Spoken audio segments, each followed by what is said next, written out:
Order! Order! You are an incorrigible delinquent at times. Behave yourself, man!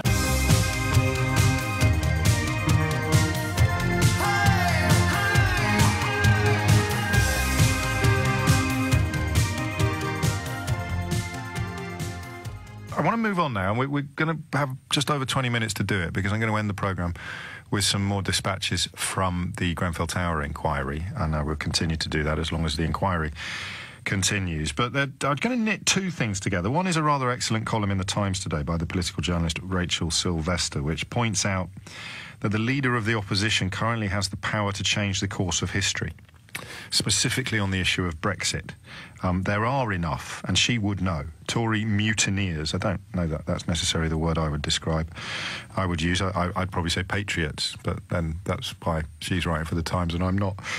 Tory mutineers are prepared to rebel against the Prime Minister on what they see, oh, there you go, no, as a matter of national interest. The Labour leader probably could defeat the government. He's already done so once, as you know, on that meaningful vote last December, where Labour and Conservative pro-Europeans... and this is what, again, I say these words to you sometimes, and I need to double-check that I haven't woken up in Narnia. Because the whole Brexit thing was about accountability and democracy and sovereignty and remember? And then the Prime Minister had to be forced by a backbench rebellion to give the sovereign House of Commons a vote on the final deal.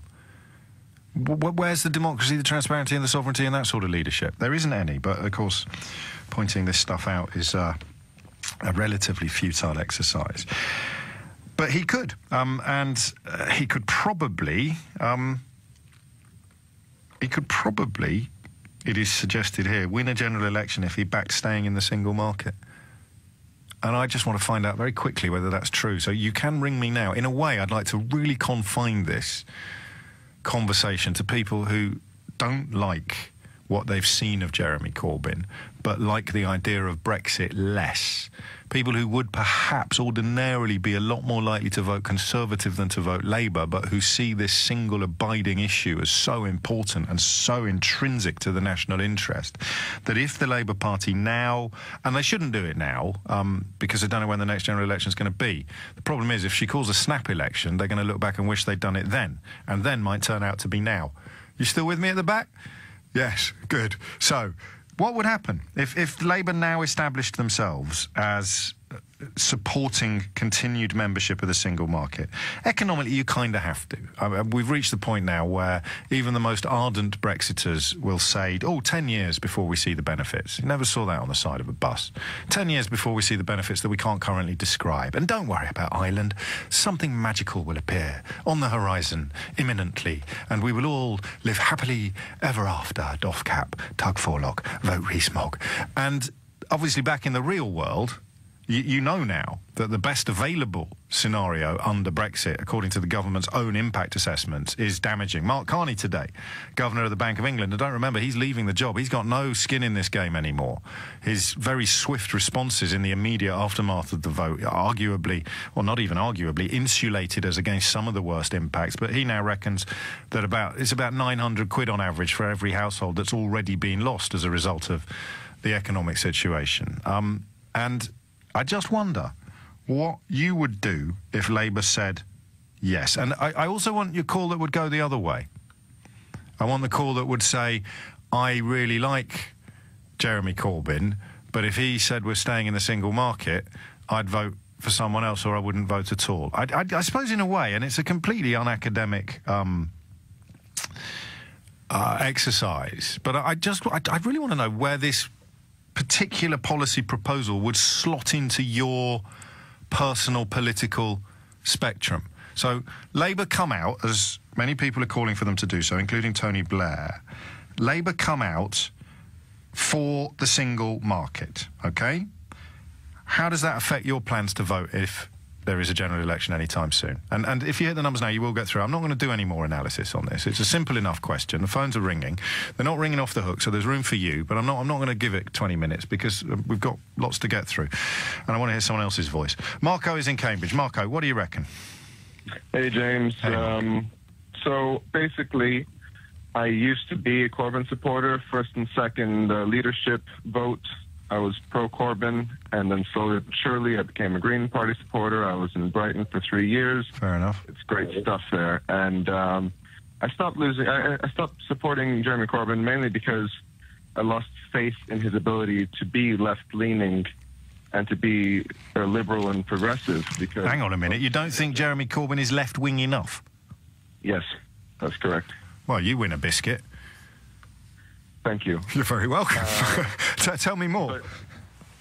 Because he's not. I mean, according to most models, he's actually quite centre-left moderate. Certainly, if you looked at Scandinavian politics, but of course, the lens through which we look at politics in this country is very distorting, and he gets portrayed as a communist. I'm fully aware that the spectrum has shifted to the right, which is why I say he's not far left enough, because I do consider myself fairly left-leaning.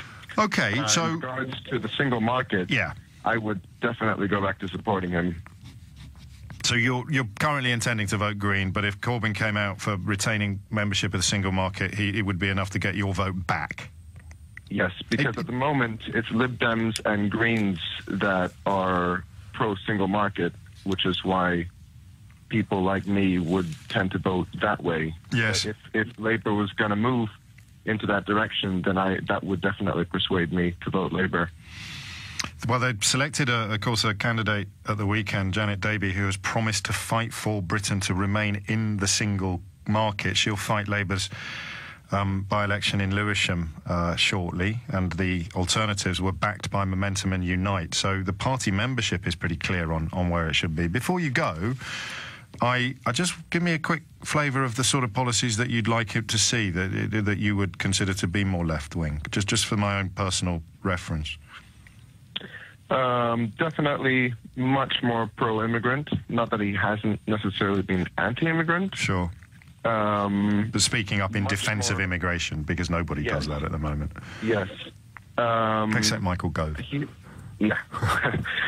I think a lot of people have doubts in terms of where he stands with working people. So I think a lot more defence of working rights would be good. Yeah, I mean, you may be doing him a slight disservice on that, certainly with regard to trades unions being the vessel with which we protect workers' rights. But it's a fascinating perspective, and 1-0. So, yes, if they change their policy, they'd get my vote, and they currently wouldn't. So I don't care where your vote currently is, it's just not with Labour. And if they went all in on the single market, as the candidate they've selected in Lewisham East wants to do, your vote would shift either to them or away from them. Well, I have to be with them in the first place, wouldn't it, to shift away from them? Just unpick that and then respond to whatever question it is that I was asking in the middle of all those muddled words. It's 12:30. You're listening to James O'Brien on LBC, where we're just wondering what your reaction would be in terms of voting intention to a decision by Jeremy Corbyn to follow the wishes of the majority of the Labour Party membership and adopt a more, well, just specifically with regard to the single market. Would you vote for him? You're not currently planning to, but if he officially made party policy staying in the single market, which does reduce us to Brexit in all but name, it still is not as advantageous to the country as staying in, but I guess now you're just looking at damage limitation, depending on your perspective. Some people still waiting for unicorns. That's fine. I completely respect your existence. But what would your vote do if he now changed? So it depends where your vote currently is and how likely it would be to move if he came out for the single market. David is in High Wycombe. David, what do you think? Hi, James. Hello, mate. So I voted for Brexit. I was very much sold on the hope that our country will be fantastic after we leave and whatnot, and it all sounded wonderful. And largely in part to your reporting and others like you who've actually shown that it's going to be an economical disaster, I would give my right leg to give my vote to Remain. So if Jeremy Corbyn did actually come out and say he was going to push to stay in the single market, I've never voted Labour, but I would seriously consider voting just this once, Labour. just to sort of throw that particular Brexit line. The word you used, damage limitation. Well, the word you used was disaster, and I have used that word, and it is close to my convictions. But for the avoidance of doubt, we're not going to sink beneath the waves. Things will be worse than they needed to be.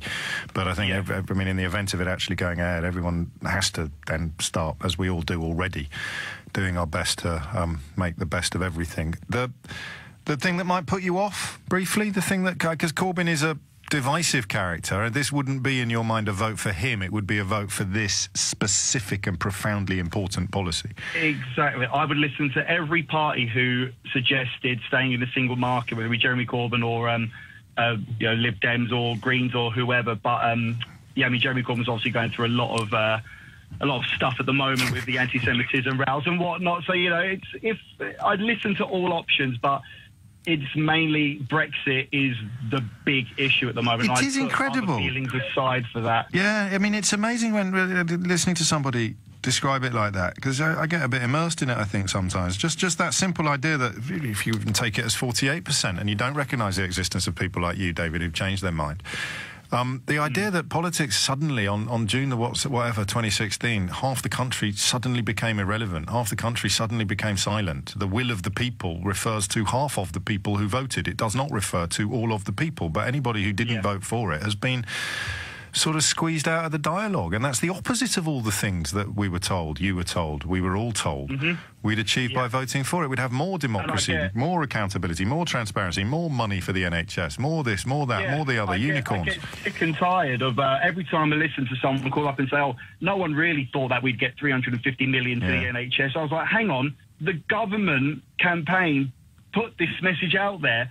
Who the hell else am I supposed to believe? Why would I not believe them? We voted them in. Why would I not believe them when they say that? It's ridiculous. It's like denial for most part when people say, oh, of course that wasn't going to happen. People knew full well there'd be 10 years of uncertainty and positive, possible economic decline, and then at the end of that, everything will be great. I saw one of them recently, one of the prominent ones, claiming that it was going to be for his grandchildren that the benefits finally sort of came home. Everybody said that. I remember that bus driving around the country say, vote Brexit to make life better for your grandchildren, possibly 30, 40 years hence. Do you not remember that slogan?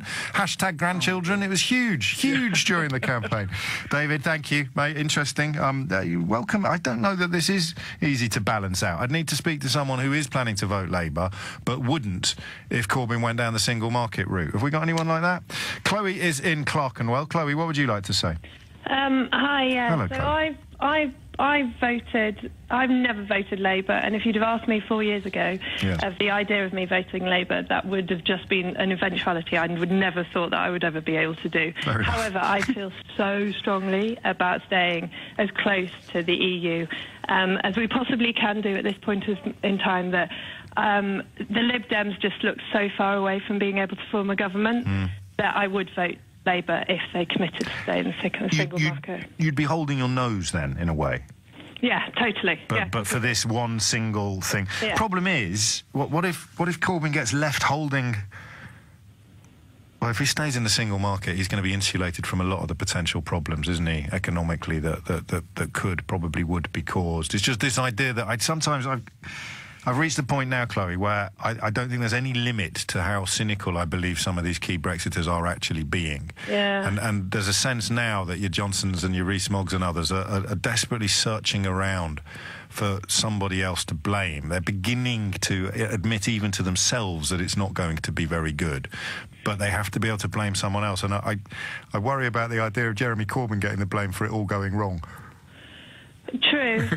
That's a good point, but the problem is at the moment is that everything's just getting hijacked by these Rees-Moggs who sort of 4 years ago were just like backbenchers and nobody really thought about. Or well, they were pantomime toffs and hecklers have come onto the stage now and have got an appalling case of stage fright, which has brought on a kind of weird inability to speak sense or to tell the truth. You just say really comforting things in really posh accents, and the British establishment is still so entrenched that you get away with it. 12:40 is the time.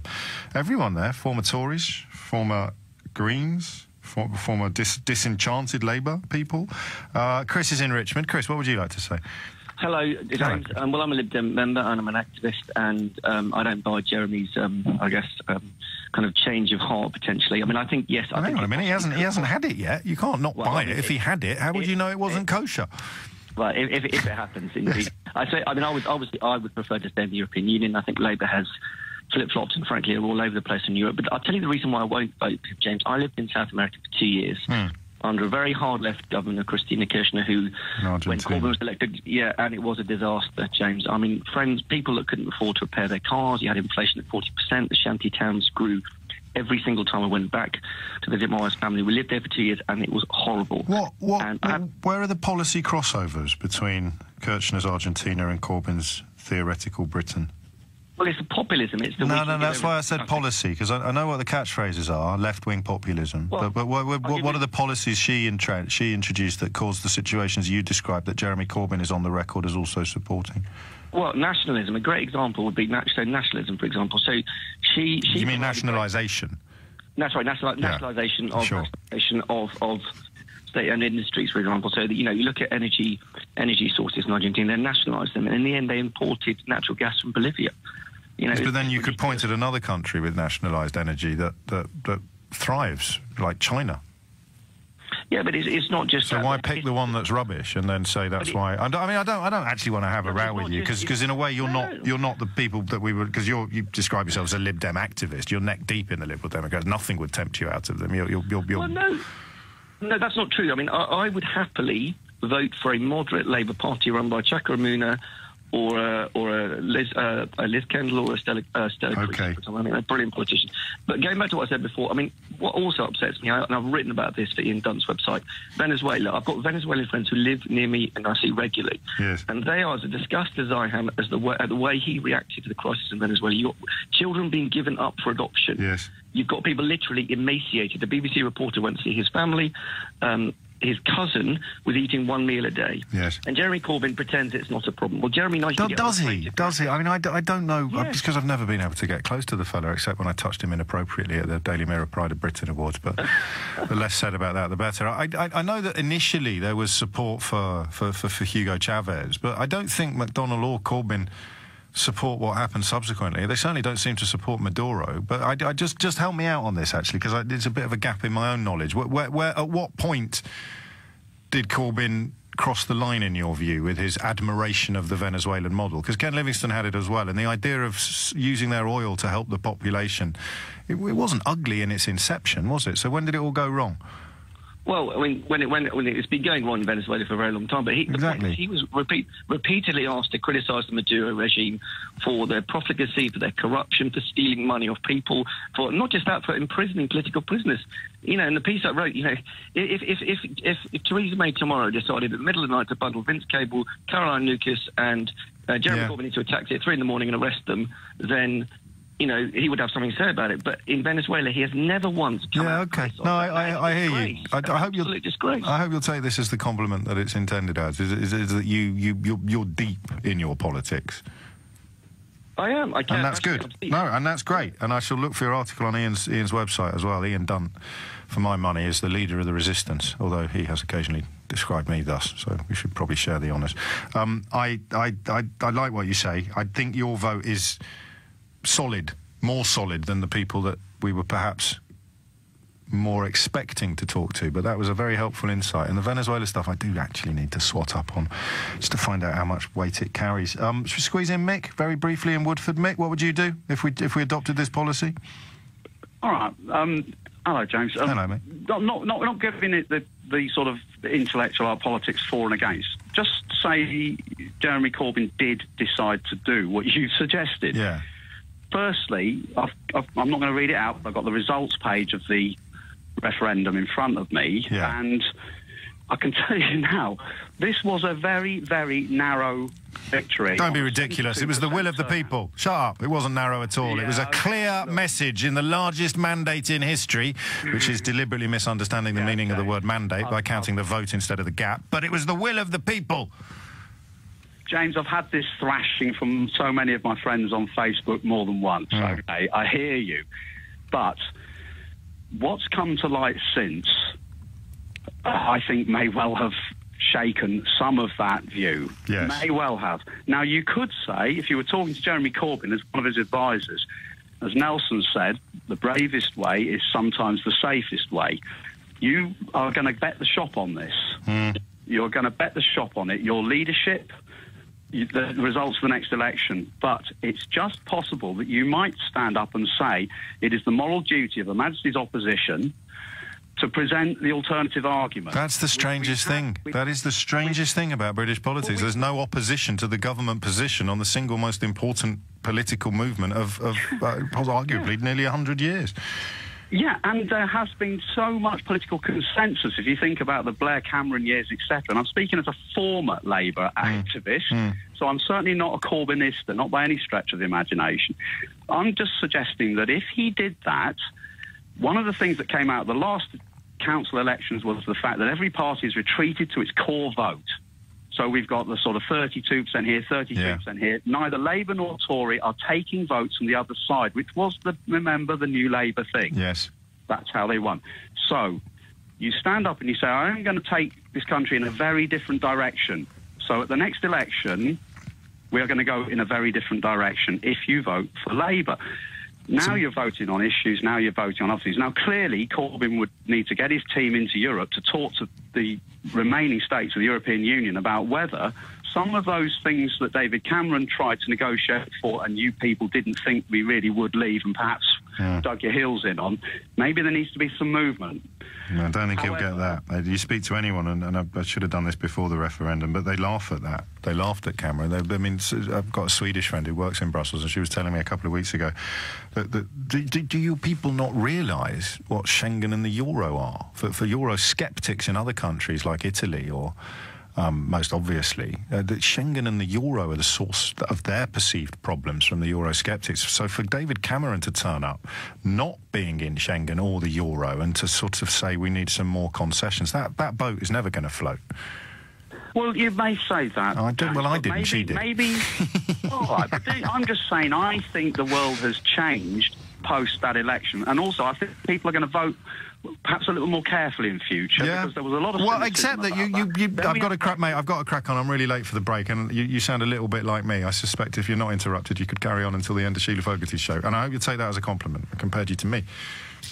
You are listening to James O'Brien on LBC, for which I thank you. It's another day where we've reached home time almost without noticing. I hope that's a good sign rather than a bad sign. We will be doing what we're doing now a few times in the coming months. And what we're doing now is crossing live to Matthew Thompson, who is at the Grenfell Tower inquiry, to bring us up to date with what's occurred so far on the second day, Matthew.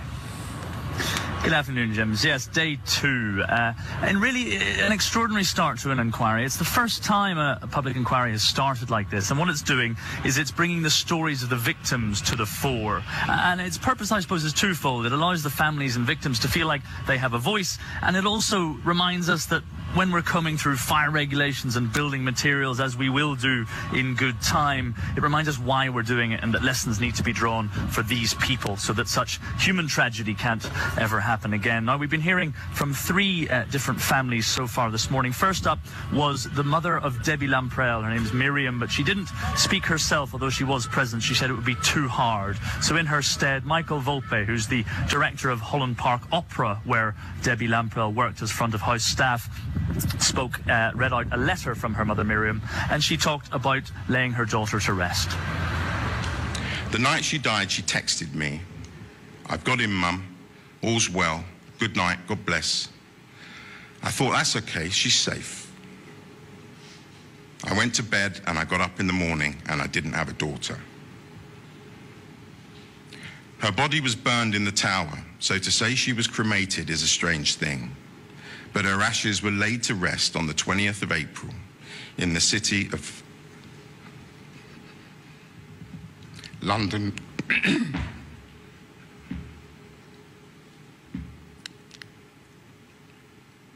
Crematorium, next door to her father.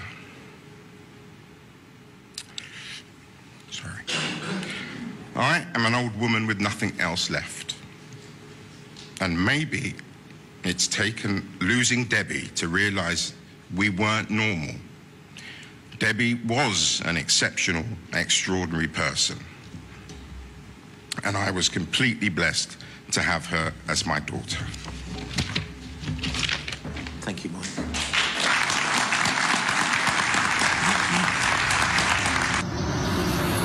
You can hear there, James, the spontaneous applause, and that really has been a feature of every story so far, that the audience wishes to pay their thanks and gratitude to those who've spoken so beautifully about the ones that they've loved and lost.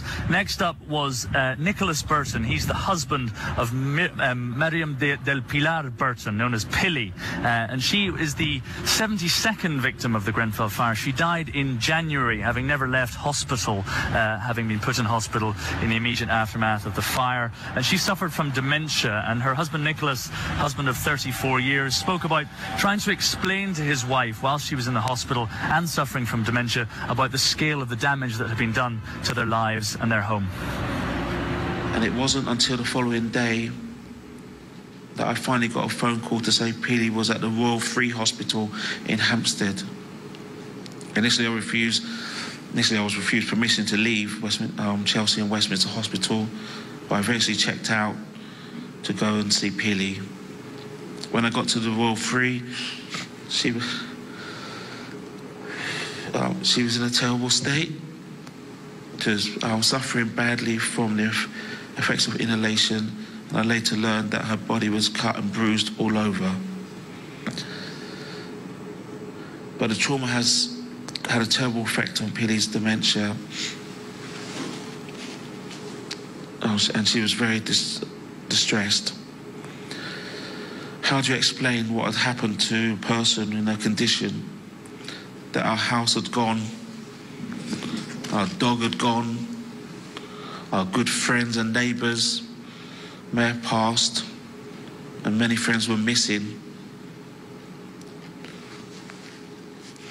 And that our parents' ashes, which we kept in the flat, had gone. Everything was gone. It was just too much.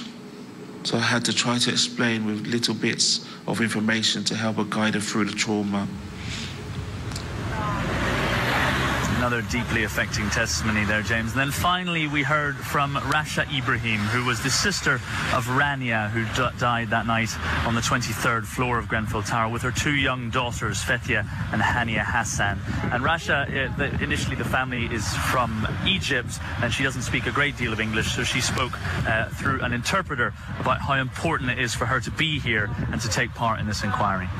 In January 2017, she had to go back to London with the children. That was the last time I saw them in person, though we continued to talk daily on Skype and FaceTime.